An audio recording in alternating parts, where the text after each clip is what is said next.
Hello everyone and welcome back to the Board Gaming Doctor. Today's video I am going to be reviewing the Old King's Crown. This is a very hot game and I assume most of you have heard about this game already. But in case you haven't, this game is a game where you are an heir to a vacant throne. The old king has abandoned it and you're fighting for its crown. You do so by conflict resolution. More on that later. But everyone has asymmetric factions and abilities that you can acquire throughout the game, and there's an element of betting and bluffing to it. This review is going to not only go over my thoughts about this game after a few plays, but also touching on some of the comments from other people based off of comments made on Board Game Geek, as well as some game comparisons.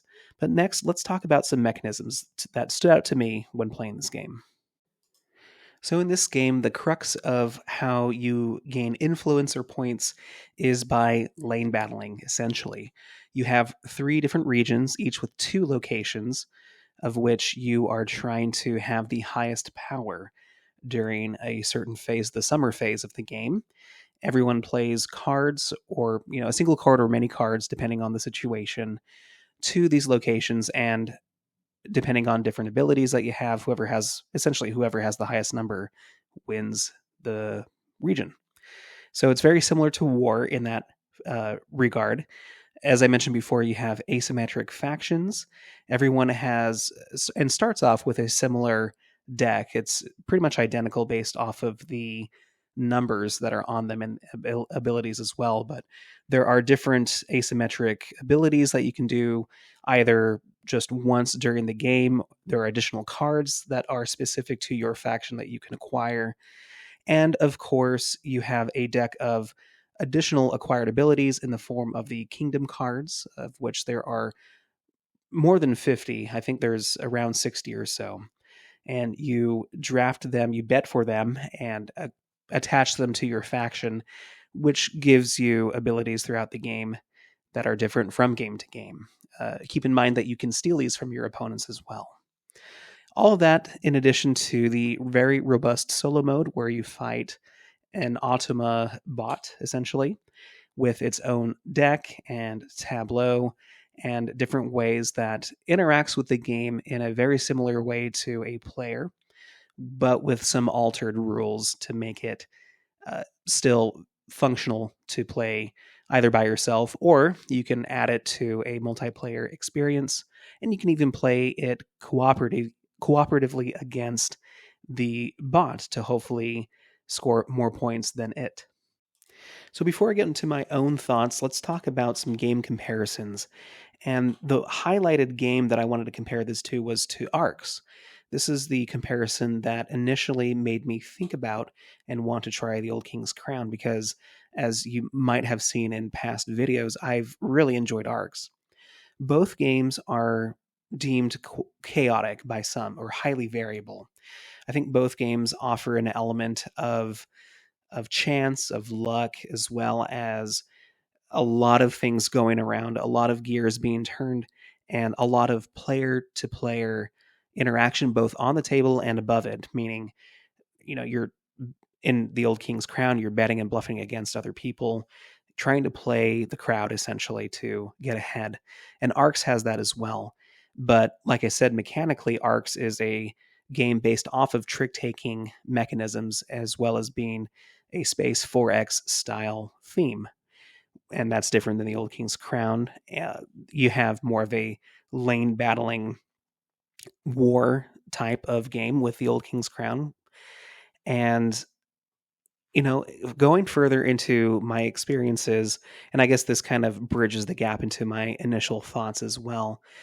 ARCS, I think, was made to or meant to be more of a narrative driven game, right? It does utilize a lot of interesting mechanisms in terms of like how the game is played, how and familiar mechanisms as well. It's not as opaque as perhaps some of other Cold games, right? But it's I feel like, especially if you add some of the expansion material, especially the really large Blighted Reach, I believe is the expansion title, where you can play a campaign arc of ARCs. It really is trying to tell a story mostly through mechanisms, but also through everything that's being added. And the Old King's Crown is, I will say, very uh, has a heavy narrative base if you look closely at the art. And I mean, kudos to the designer Pablo Clark for doing the art and making the theme as rich as possible and as integrated as it is to the game. Um, Maybe not in terms of the actual mechanisms all the time, but especially with how different factions try to play towards their strengths and things like that. And so I do think highly of the theme there, but I think it's a little bit more narrative driven in arcs versus more mechanical in the Old King's Crown. The Old King's Crown does have, I feel, more of an element of you playing the other players with the betting and bluffing and trying to keep track of what cards have been played from other factions, since everyone starts with the same number of cards. If you know some of the other factions of other players in the game pretty well, then you can kind of know what their main strategy might be and try to get ahead of that in a sense. In ARCS, especially if you play it at the base game, doesn't have that initial asymmetry set up. That is usually just acquired through maintaining cards and what have you throughout the game. And so in terms of that, I feel like ARCS is less asymmetric than the Old King's Crown at the get-go. But that, once again, is just the base game. I think you can really start with asymmetric abilities with expansion material in ARCS. And aside from ARCS, I would say mechanically you could also potentially compare this to another cool worldly game, which is Root, which is highly asymmetric in terms of how each faction plays. Everyone has their own separate rules, so it's more asymmetric than the Old King Crown is. I feel like for the most part, 95% of the game is very much the same of all the factions in the Old King's Crown. It's just some slight manipulations and variances in the cards that you can acquire for your own faction uh, versus Root, which everyone plays essentially a different game on the same map. But then you also have a very light game in Challengers. So this was brought up to me when I was playing with my friend Jacob, who is, I guess, the de facto co-host of this video. But he thought of this game as being compared to Challengers mechanically because it's essentially the same thing where you're playing war against another player. In that game, it's 1v1. In the Old King's Crown, it could be more than that. But, whoever has the highest number wins, right? And it all comes down to the different factors that allow you to bump that number up or to take numbers away from yourself or from other people during the battle. And that happens too in Challengers, but albeit at a very low complexity level. And in addition to that, if you aren't familiar with Challengers, it's kind of like a tournament style deck building game where you start off with an initial deck, you play against someone, and as you play against many people, so it's kind of like a party game, right? You go against other players in kind of like a Red Robin style tournament, but all the while in between these battles, you're upgrading your deck out of a variation of options and sub decks to add from. And so you can customize your deck in different ways and kind of go down different avenues of play every time you do so. But each clash is very quick. It's like an auto battler, which doesn't take very much time to go through. But I thought it was an interesting comparison to, I mean, the core of both games I feel like are the same. You're just comparing whoever has the highest number in each clash, and for the most part, that is essentially how you get the most points in both games. Now, let's get into the peer review and what other people think based off of comments conglomerated from Board Game Geek. So, starting with the more positive critiques of this game, first of all, it's a very rich and atmospheric experience, right? If you're looking at this, and I imagine, and all of my plays have been on Tabletop Simulator, but I can imagine if you're looking at this in person on the table, the cards in your hand, the artwork is very vibrant and striking, and it really does play a huge role in integrating yourself into the game. So I will say that I am a huge fan of that, and even felt that virtually. It is a very chaotic slash, very interactive type of game. It's been compared to like a knife fight in a phone booth, where things are very tight in terms of who may win, certain clashes, uh, and who eventually, therefore, gets ahead in points as the game goes on. It's a game that could make or break in the first round or two of the game, and those who do not have enough influence or points throughout, or and don't have really a way to make up the cards, or the acquire the different side, I guess, quests of this game. For example, you have these councils that you can send your cards to gain certain benefits throughout the game. The kingdom cards that I mentioned before, if you snag the right ones, those will very positively help your game, whereas someone else who does not have them can really lose out. And so it's a positive for a lot of people, because that's the kind of tight and cutthroat interaction they like. But also, jumping to the negatives, it might feel a little too chaotic for people who enjoy a more long term strategic experience. It's very much a tactical game. And so a lot of people who are used to more plan out strategic type of experiences, especially those games and preferences of games that are solely on the table, maybe even multiplayer solitaire, that don't have a lot of above table mechanisms like betting and bluffing, won't perhaps mesh well with this game. And so those who do enjoy the tactical nature of this game, and the timing of events, and even the potential opportunities of bluffing someone else, would really enjoy this game. You've got all the mind games with hidden info, but also the above the table info as well, in terms of what other people factions are. You do have a lot of ability to play this game at a high skill ceiling, based off of your prior knowledge and repetitious play of this game, right? And it's never boring. To A lot of people say that this game is in a constant flux of the ups and downs, not only during the clashes, but before and after, with the kingdom cards, and with the things that you can do with the councils and everything after the main event and clash during the summer phase. Everything is changing, and people really enjoy that.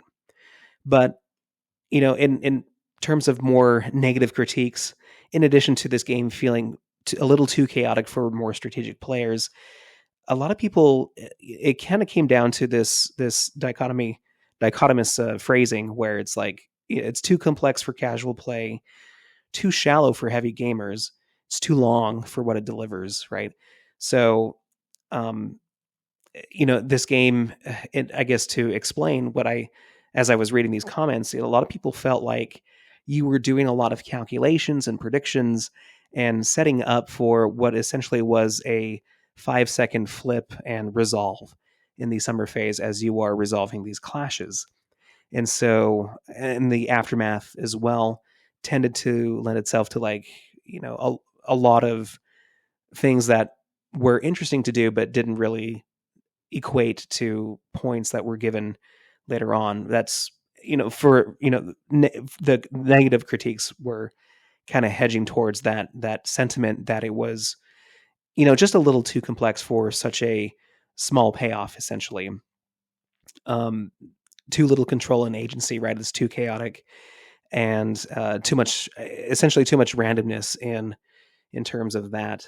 That could be applied to the solo bot as well. I will mention, since solo plays were a part of my experience with this game, you randomly flip over the betting chip, for example, for the kingdom cards, and so the randomness of that could really throw you off. Oftentimes it does flip over to a number that is higher than any of the cards that you would be able to bet with, and so the randomness in that, because you do have the opportunity to steal some of those cards, you might never be able to do that, because those numbers are higher than the base cards that you have in your own deck. You'd have to acquire other cards or other abilities to be able to steal them. And so there's that element of randomness from the bot. You do have the randomness of its own deck in terms of what cards they're going to be playing to each region, how strong they may be, and just to give you an example of a game I played with Jacob, it everything was just going against me luck wise, right? I was having a hard time just being able to get the kingdom cards that I needed to put together a good strategy. I was trying to steal a lot of cards to gain points. I had the brigands something about brigands was the kingdoms card. I thought it was really cool, but the bot just kept getting high betting chips, and so I wasn't able to steal from him or from it. And that strategy fell off pretty quickly, right? As well as the cards that were flipping over, often the bot winning by 1 or 2 points in region clashes. And so yeah, so there is an element of luck. And so if you are in this to experience that kind of luck, some people thought that it was a little too long for that kind of experience. It's fine if it's in a more condensed and shorter time period, but not in a long and complex and rules heavy game such as this. So ultimately, what did I think? And kind of dovetailing off of those comments from Board Game Geek, I think I share a lot of those both sentiments, both positive and negative. Overall, I gave this game a 7.8 out of 10. Now, first, I deeply and tremendously respect this game, the time and effort that went into the art as well as the mechanisms involved. And so I fully support and understand why this game is very popular and very highly rated. But going in terms of what is important to me in a board game review, the rules overhead was middling. I thought it was somewhat of a challenge, to learn. It's, albeit perhaps not a game that I typically would play, but it's not the most difficult game to learn either. I think it can be pretty straightforward, especially if you play around and kind of go through the different phases and experience it that way. The play length can be long. If you play the full 5 rounds, it could feel pretty long. I would, for example, played a 4, and you can shorten it to a 4-round experience, and that took about 2 hours or so, with a longer explanation as I was playing it with others. And so take that for as you will. It could really be a 3-hour experience easily in in a multiplayer experience with the standard version of the game. You can go longer as well, but yeah, it could be about 3 hours, and so know what you're signing up for essentially. Strategy, I feel like you can approach this game strategically. It's harder to do so than in other more static and set Euros, but you have your own abilities that you can try to pursue with your faction. And then based off of the kingdom cards that you acquire, especially in the early rounds of the game, hopefully that you acquire, you can base a strategy off of that. And it's just navigating those turn by turn decisions, which I think are really good in this game. There obviously is an element of luck to a lot of what is happening, but if you are playing against other people, it's vying against other folks and trying to predict what they might want to do as well. You do have the aspect of the herald that you can kind of alert the other players of what region you want to try to win, but of course you don't have to win that. You can use that as a bluffing technique. And so so there are a lot of turn by turn tactical decisions that you need to make in this game, and if you do like that, it's pretty intense. The thematic integration is great, as I've mentioned before. The variability with all the kingdom cards. If you play with the expansion, which I didn't, but I know what's included, it does offer a lot of different things and modules and different ways to approach and play this game, which are fantastic. The mechanisms are pretty straightforward. And so this is kind of where it starts to die down a little bit for me, because essentially what you're doing is you're playing war, right? And I think I'm on the camp of this game being a very high cognitive preloading experience in the the first, parts of each round with the spring phase and planning out where you want to go, thinking about what you want to try to accomplish after the main event as well in the autumn phase, and then having all of that kind of come down to just a card flip and a quick tally to see who wins, right? I never got that experience of having this game feel very dramatic, right? It kind of all led to a very quick card flip, and that was it, right? It was never as impactful for me. Now, I think and that really impacted my fun experience with this game. Some of that might be due to luck, not having very lucky experiences against other players or the bot. It did leave somewhat of a sour taste in my mouth afterwards. Not really thinking and feeling actually that I did the best that I could, but ultimately things just didn't fall my way, and I didn't have as much agency to react or to do anything that I would do differently, right? And this is where I get back into my comparison. But before that, I do that. I fully think that this game is the solo mode is very well thought through. You can really make this game harder as you play against the bot, and I really like how it integrates in the multiplayer experience. So, 5 out of 5 for that. The interaction, of course, is very much player versus player driven, which I really enjoy. And therefore, I think the skill mastery and skill ceiling of this game is high as well. But the issue that I see this game fitting for me in my personal circumstances is that I'm more involved in gaming groups and gaming by myself, where I don't have the opportunity to really play the same game over and over again unless it's in a digital format like Board Game Arena.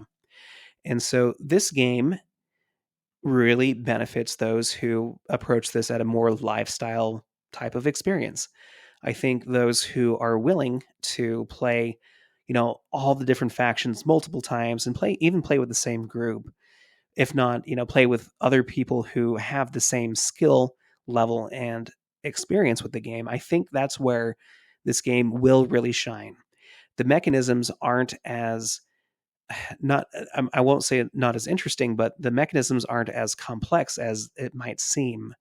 I think the rules complexity is a little above how the game actually plays, and it is pretty straightforward, which leaves a lot of room for player interaction and mind games, right? But I feel like to reach that point, you do need to either have a dedicated group to play this with the same people, or have this in a online format where you can really play this game over and over again and kind of get that experience just playing the game itself and trying to predict what is happening based off of what's on the table rather than trying to play other players. So it even in the handful of plays that I had, I wouldn't be able to reach that experience level with just those limited plays. So now getting back into my comparison with ARCS, if I were to compare this game or have this game in front of me, the Old King's Crown as well as ARCS, what would I play? Right? I would be happy to play the Old King's Crown, but I think more often than not I would choose ARCS because I can play ARCS, the base game, with pretty much anyone and teach them the rules, and everyone kind of starts off in the same level, right? You have the opportunity to be beat down by luck. If you don't have a good hand, then you might not have a good round, and that could potentially negatively affect you throughout the whole game. But what I feel like in ARCs is that you start the round fresh. You start every round with a fresh hand of cards. You always have an opportunity, I feel like, to be an agent and to choose which direction you want to go. You could pursue your main strategy by potentially having the right cards to uh, seize the initiative or to seize the trophies that you want to win. But if you don't, I feel like you can approach and have a second option that is viable, and a lot of people can come back from, if you have a terrible hand in the beginning round or two, you can have some good hands, and I think it does average out, and you can have a shot. I guess what I'm trying to say is that I feel like the feeling of helplessness in terms of what other people are doing, as well as what the game luck factor is handing out to you. I felt more helpless in the Old King's Crown than I did in ARCS. I felt like, and potentially the same result would have always been the same in ARCS, right? Depending on the hands that I've gotten in my games past. But I always felt like I had an option. I felt like I could pursue something and still be competitive. Whereas I never felt that way in the Old King's Crown. I felt like unless things were just going my way and the right kingdom cards were coming out for me and the right plays were being made by other people, they were going after things that I didn't need to go after, and it was just working out perfectly well. Those, unless that was happening, then I was just kind of at the whims of this game, and there was no amount of player interaction or bluffing that could steer my game otherwise. And I think that is not going to be true with multiple plays and dedicated plays with the same group. Because I think if everyone elevates at the same time and really experiences this game at that level, that's when the onion layers start to unravel, right? And you really get to the core of this game, which I think is where this game is rated right now. I think it's justly rated at a very high level. But for me, it's just going to be a little too luck driven, a little bit too much for too little payoff. Is kind of the feeling that I get, and the lack of the circumstances to play this game with a dedicated group, I think lend itself to me not wanting to approach this game more than some others. If you were to put this game, The Old King's Crown, in front of challengers, I think I probably would play the Old King's Crown, but some nights, I think I would be very tempted just to play challengers because I would still get that same experience and it probably would be more fun. I think playing that game because there's not a lot of rules and not a lot of phases to kind of get walled into. You don't have to wait around for too much analysis on your part or others as well to kind of do every single little phase that this game provides, but you can play challengers and just have a fun forward type of experience, right? And I think some nights I would rather play that, but some nights where I am mentally prepared to experience this game and just kind of see what happens, then I would do so. But then I could also play ARCs and have that same experience too, in a way where I feel like I do have more agency in terms of what I try to accomplish. And so yeah, so I do like ARCs more than the Old King's Crown, but overall, it's still a very interesting game. It checks off a lot of the same boxes that I would like in and enjoy in a game, but unfortunately, I think it's just a little short of the mark for what I would term a game that I would really want to sink my teeth into. Unfortunately, but those are my thoughts on the Old King's Crown. Let me know what you think, and yeah, a lot of people will probably think I'm wrong. So just let me know if that's the case. That's totally fine. Thank you for watching, and I hope you schedule an appointment with me real soon. Take care.